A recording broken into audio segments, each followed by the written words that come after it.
23ാമത്തെ ക്വസ്റ്റ്യനിൽ ഏത് പ്ലാൻ എന്ന് പറഞ്ഞിട്ടില്ല, പക്ഷേ ഹാർഡ്ഷിപ്പ് പ്ലാൻ ഉപയോഗിക്കാം. അപ്പോൾ calculation of earnings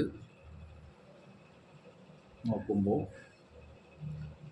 time saved എന്ന് പറഞ്ഞിട്ടുണ്ടെങ്കിൽ 50 - 40 10 അവറാണ്.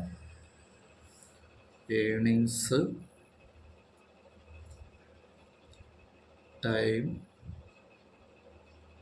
Taken into time rate plus 50% of time saved into time rate.